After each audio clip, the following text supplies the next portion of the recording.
Have you ever walked into a room and immediately scanned every single face? Not because you were curious, but because you needed to know, is someone angry? Is someone upset with you? If this sounds familiar, stay until the end. What I'm about to tell you might change how you see yourself forever. You notice everything. A slight shift in tone, a pause that lasted half a second too long, a text without an emoji when it usually has one. Your brain immediately screams, "They're mad at me. What did I do wrong?" But here's the truth. This isn't a flaw. This is a survival system. A deeply wired neurological alarm installed in you before you even had the words to understand it. What you're experiencing is called hypervigilance, a state of heightened awareness where your brain constantly monitors your environment. But your brain doesn't scan for physical danger, it scans for emotional danger. A frown, a sigh, a shift in posture. Your nervous system treats a minor mood change in someone else the exact same way another person's brain would treat a fire alarm, and it never turns off. Where does this come from? In most cases, it is rooted in early childhood. If you grew up where a caregiver's mood was unpredictable, where a calm morning could turn into a storm without warning, your brain learned one critical lesson. I must detect the shift before it happens.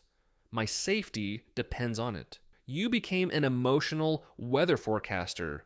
You learned to read micro expressions before you learned to read books. You could feel tension in a room the way others feel temperature. This wasn't a choice, it was adaptation. Your young brain did exactly what it needed to do to keep you safe. The problem? That alarm system never got the memo that you're no longer in danger. In everyday life, this means you replay conversations for hours, analyzing every word in silence. You over-apologize, even when you've done nothing wrong, just to reset the emotional atmosphere. You ask, "Are you mad at me?" So often that people get frustrated, which ironically confirms your fear. You feel responsible for other people's emotions, constantly editing your words and shrinking yourself just to keep everyone comfortable. You know it's irrational, but knowing doesn't stop the alarm from ringing. Inside your brain, your amygdala, the threat detection center, is overactive, firing at the slightest hint of social disapproval.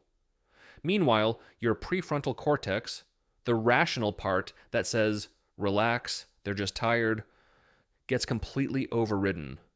Studies show people with this background can detect facial microexpressions in under 100 milliseconds. That's faster than conscious thought. Your brain literally perceives danger before your mind can even reason with it. Can this change? Yes. But not by telling yourself to stop overthinking. Healing begins when you recognize this pattern served you once, thank it for keeping you safe, and gently teach your nervous system that you are safe now. Techniques like somatic therapy, EMDR, and nervous system regulation can rewire these automatic responses over time. You don't need to stop being perceptive. You just need to stop being punished by your own perception. If this video described you, you're not broken, you're not too sensitive, you're someone whose brain learned to survive, and now it's time to teach it how to live. Subscribe if you want more videos like this. I'll see you in the next one.